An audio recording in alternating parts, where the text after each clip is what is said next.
Et si la personne que tu crois être n'était qu'un rôle? Et si ton nom, ton histoire, tes succès, tes échecs, n'étaient qu'un personnage que tu joues depuis si longtemps que tu as fini par l'appeler moi? Depuis l'enfance, on t'a donné une identité. On t'a appris à dire « je suis comme ça », « je ne suis pas comme ça ». On t'a comparé, évalué, félicité, critiqué, et peu à peu, une image s'est construite dans ton esprit. Une image que tu défends, que tu protèges, que tu cherches à améliorer. Mais si cette image n'était pas toi, le philosophe Alan Watts expliquait que ce que nous appelons ego est une illusion brillante, une sorte de masque psychologique que nous avons appris à porter. Le problème, c'est que nous avons oublié que c'était un masque. Aujourd'hui, je vais te montrer comment ton ego te piège, comment il manipule tes pensées, influence tes choix et crée des peurs qui ne sont peu, être même pas les tiennes. Prépare-toi à remettre en question ce que tu crois être, parce que découvrir ton vrai moi commence par voir à travers l'illusion. Le problème, c'est que la plupart d'entre nous vivent à travers un faux moi, sans même s'en rendre compte. L'ego, ce n'est pas simplement l'arrogance ou la fierté, c'est l'image mentale que tu as de toi-même. C'est cette voix intérieure qui dit « Voilà qui je suis, voilà ce que je vaux, voilà ce que les autres pensent de moi ». Mais cette image ne naît pas seule. Elle se construit lentement, à travers l'éducation, à travers les attentes de tes parents, à travers l'école, la société, les réseaux sociaux. On t'a comparé aux autres. On t'a récompensé quand tu étais bon. On t'a corrigé quand tu ne correspondais pas aux standards.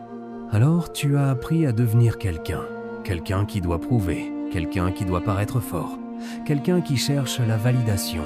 Tu postes pour être vu, tu travailles pour être reconnu, tu caches tes faiblesses pour protéger ton image. Et sans le réaliser, tu deviens le gardien d'une prison invisible, celle de ton propre personnage. Comme l'expliquait Alan Watts, nous confondons le rôle social avec notre véritable nature. Et tant que nous croyons être ce rôle, nous restons enfermés dedans. Mais d'où vient cette idée que tu n'es pas ton ego? Alan Watts était un philosophe et conférencier britannique du XXe siècle, connu pour avoir introduit la philosophie orientale, notamment le bouddhisme et le taoïsme au public occidental. Dans les années 60 et 70, ses conférences ont profondément marqué toute une génération en quête de sens. Son message était simple, mais radical. Tu n'es pas l'image que tu as de toi-même. Tu n'es pas ton histoire, ni ton statut, ni ton masque social. Selon lui, l'ego est une illusion créée par le mental, une construction utile pour fonctionner dans le monde, mais dangereuse lorsqu'on la prend pour notre véritable identité. Et c'est là que son message dérange, car si tu n'es pas ton ego, alors qui es-tu vraiment? Si ton identité n'est qu'un rôle, alors toute ta vie a peu être été guidée par une illusion.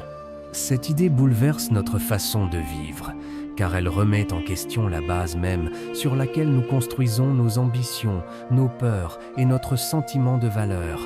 Maintenant, regardons comment l'ego te piège au quotidien, de manière subtile, presque invisible. D'abord, il y a la peur du jugement. Tu hésites à parler, à publier, à essayer quelque chose de nouveau. Pourquoi? Parce qu'une petite voix murmure « Et si on se moquait de toi ?» Cette voix, c'est l'ego qui protège son image. Ensuite, il y a le besoin d'être spécial. L'ego veut se sentir au-dessus, unique, différent. Il compare constamment « Suis-je mieux que lui ?» Moins bien qu'elle, même dans la spiritualité, il peut chuchoter « Je suis plus éveillé que les autres ». Puis vient la comparaison constante sur les réseaux sociaux, au travail, dans la famille. Chaque réussite des autres devient une menace. Chaque échec personnel devient une blessure identitaire. Enfin, il y a l'attachement à l'image. Tu veux paraître fort, intelligent, stable. Alors tu caches tes doutes. Tu ajustes ton comportement pour préserver ton personnage. Imagine une scène simple, tu es en réunion. Tu as une idée mais tu te tais. Pourquoi? Parce que ton ego préfère rester silencieux plutôt que risquer d'avoir tort. Ce n'est plus la vérité qui compte, c'est la protection de l'image. Comme l'expliquait Alan Watts, l'ego agit comme un rôle que nous prenons trop au sérieux. Et plus nous essayons de le défendre, plus il nous contrôle. Le mécanisme caché derrière tout cela, c'est l'illusion de séparation. L'ego te fait croire que tu es un « moi isolé », enfermé dans ton corps, face à un monde extérieur qui t'est étranger. Il crée une frontière imaginaire entre moi et les autres, entre moi et la vie. À partir de là, tout devient lutte. Tu dois te défendre, te comparer, te protéger, réussir contre le monde, exister face aux autres. Mais selon Alan Watts, cette séparation est une illusion mentale. En réalité, tu n'es pas une entité détachée de l'univers, tu es une expression de lui. Il utilisait souvent une métaphore simple, tu n'es pas une vague séparée de l'océan. Tu es l'océan qui prend temporairement la forme d'une vague. La vague peut croire qu'elle est seule, qu'elle doit survivre, qu'elle doit être plus grande que les autres vagues. Mais en profondeur, elle ne fait qu'un avec l'eau. De la même manière, ce que tu appelles « moi » est un mouvement de la vie elle-même. Quand tu comprends cela, la lutte commence à se dissoudre et une autre façon de voir le monde apparaît. Vivre dominé par l'ego a un prix, et ce prix est souvent invisible au début. D'abord, il y a le stress permanent. Si ton identité dépend de ton image, alors chaque situation devient une menace potentielle. Une critique te blesse profondément. Un échec devient une attaque contre ta valeur. Tu vis en état d'alerte, comme si tu devais constamment défendre quelque chose. Puis vient l'insatisfaction chronique. Même quand tu atteins un objectif, le soulagement ne dure pas. L'ego en veut toujours plus. Plus de reconnaissance, plus de succès, plus d'attention. Ce n'est jamais suffisant, parce qu'il se nourrit du manque. Il y a aussi la compétition inutile. Au lieu de coopérer, tu compares. Au lieu d'apprendre, tu te mesures. Chaque réussite des autres devient une menace silencieuse. Et bien sûr, la peur de l'échec. Non pas parce que tu ne veux pas échouer, mais parce que ton ego ne supporte pas l'idée d'avoir tort. Au fond, tout cela mène à une étrange impression de vide intérieur. Comme si, malgré tous les efforts pour construire ton personnage, quelque chose en toi savait que ce n'est pas vraiment toi. Comme le suggérait Alan Watts, tant que nous nous identifions à ce masque, nous restons coupés de la profondeur vivante de notre véritable nature. Le moment de rupture survient souvent sans prévenir. C'est ce petit instant où tu t'arrêtes et observes ton propre ego. Tu remarques soudain « Ah, c'est lui qui décide pour moi, pas moi. » Cette prise de conscience peut être douce ou brutale, mais elle est toujours libératrice. C'est là qu'entre en jeu l'observateur intérieur.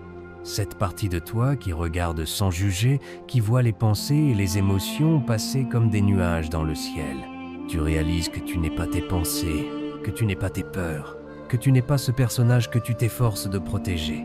Comme le disait Alan Watts, vous n'êtes pas une petite goutte d'eau isolée, vous êtes l'océan entier. Cette observation simple, mais profonde, marque le début d'un chemin vers ton vrai moi. Elle transforme la peur en curiosité, la lutte en regard et l'illusion de séparation en une présence vivante et éveillée. Commencer à voir au-delà de l'ego demande de la pratique, mais ce n'est pas compliqué. La première étape est d'observer tes pensées sans t'y identifier. Chaque fois qu'une pensée surgit, jugement, peur, désir, remarque-la simplement. Voilà une pensée de l'ego. Ne la combats pas, ne la suis pas, ne la critique pas. Tu deviens l'observateur silencieux. Ensuite, pratique le silence. Quelques minutes par jour suffisent. Éteins le téléphone, ferme les yeux, respire profondément. Dans ce silence, l'ego devient moins bruyant. Tu découvres que tu peux exister sans défendre ton personnage. Apprends à accepter l'imperfection. L'ego aime les normes et les réussites. En laissant tomber la nécessité d'être parfait, tu lui enlèves son pouvoir. Tu peux échouer, te tromper, être vulnérable et rester entier. Lâcher le besoin d'avoir raison est également crucial. Quand tu n'as plus besoin de convaincre, de prouver ou de défendre ton image, tu gagnes une liberté immense. Tu observes le monde plutôt que de le juger. Voici un petit exercice pratique. Chaque matin, prends 5 minutes. Observe une pensée répétitive ou stressante. Dis mentalement « Ceci est une pensée de mon ego, pas de mon vrai moi. » Laisse-la passer, comme un nuage dans le ciel. Avec le temps, tu verras que l'ego perd peu à peu son emprise et que ton vrai moi, libre et vivant, commence à émerger. Imagine un acteur sur scène. Chaque jour, il enfile un costume, joue un rôle précis, parle les répliques attendues. Le public l'applaudit ou le critique et il ajuste son jeu pour plaire. Mais derrière le masque et le costume, qui est-il vraiment? C'est exactement ce que fait ton ego. Il est ton masque social façonné pour te protéger, pour être accepté, pour contrôler l'image que les autres ont de toi. Tu passes ta vie à répéter ce rôle, à défendre cette identité construite, souvent sans même t'en rendre compte. Alors, prends un moment pour réfléchir. Qui serais-tu si tu retirais toutes tes histoires, tes succès, tes échecs, tes rôles? Qui resterait derrière le masque? C'est cette question simple mais profonde qui ouvre la porte à la découverte de ton vrai moi. Elle te pousse à regarder au-delà de l'illusion et à reconnecter avec la liberté que ton ego tente de cacher. Intégrer cette conscience dans la vie quotidienne change tout. Dans tes relations, observe tes réactions. Cherches-tu à plaire ou à montrer qui tu es? Prends conscience quand l'ego parle et choisis de répondre depuis ton vrai moi avec honnêteté et bienveillance. Au travail, l'ego peut te pousser à accumuler titres, reconnaissance et pouvoir. Mais agir sans être dominé par l'image signifie collaborer, apprendre et contribuer sans chercher à briller à tout prix. L'efficacité et la sérénité viennent alors naturellement. Quant à tes ambitions, distingue l'ambition saine de l'ego blessé. L'ambition saine t'inspire, te fait grandir et sert quelque chose de plus grand que toi. L'ego blessé cherche seulement à prouver, à impressionner ou à se protéger. Petit test pratique. Avant chaque décision importante, demande-toi, est-ce que je fais cela pour moi ou pour protéger mon image?